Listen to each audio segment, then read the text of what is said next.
কেউ ভাইরা শুনছেন নি? কিছু কথা থাক না গোপনে।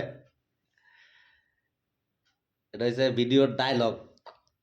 এটা কিন্তু আমার কথা না, এটা হচ্ছে আমাকে পিনাকি সাহেবের কথা। পিনাকি সাহেবের একটা ভিডিওর মধ্যে উপরে হেডলাইন লেখা আছে, দেখবেন কিছু কথা থাক না গোপনে।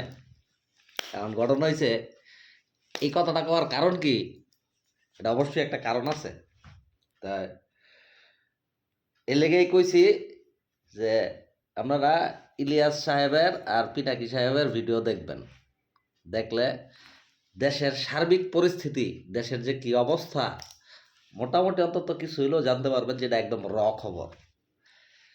কিছু কথা থাক না গোপনে কথাটার পুরা ফুল মিনিংটা বাইঙ্গা একটা ভিডিও বানাইছে। এটা কবে বানাইছে? এটা গতকালকে বানাইছে। তো গতকালকার তারিখ গেছে আপনার 17/12/2024 সাল। একটু দেখেন, যায়েন ভিডিওটা দেখেন গিয়ে একটু। আর ওই যে আমার আমার উপরে পিনাকি সাহেবের ইউটিউবের ভিডিও লিংক মানে দেওয়া থাকবো, ওইখান থেকে দুইটাও দেখতে পারবেন, সমস্যা নাই। দেখেন, আমারও একটা ছোট ভিডিও চ্যানেল আছে, ইউটিউব চ্যানেল দিমনে, এটাও দেখেন।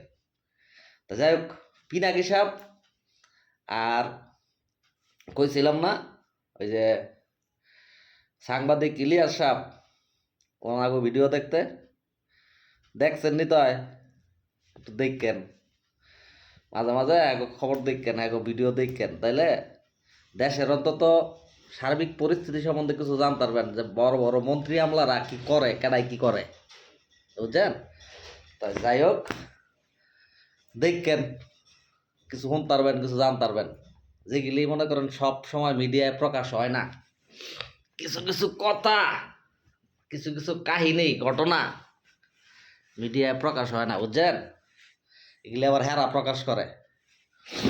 আমি আবার পিনাকি সাহেবের ছোট মোটো একজন ভক্ত, ওনার ভিডিও আমি মাঝে মাঝে দেখি। কারণ আমি জানি যে আমাকে বাংলাদেশের মিডিয়া সব কিছু প্রকাশ করে না, সত্য কথা বাইর হয় না আগের মুখ দিয়ে। কারণ হেরা তো চাপে থাকে, ডরে থাকে, ভয়ে থাকে, কোন সময় করে ঠুস করে দেয়। বাংলাদেশের কিছু বাইল চুন আছে না, বাইল চুন, হেরা করে দি, বুঝছেন? তাই যাই হোক, ভিডিও বেশি লম্বা করলাম না, লম্বা করলে আবার বিরক্ত হয়ে যাবেন আপনারা। ঠিক আছে, তো ভালো থাকেন।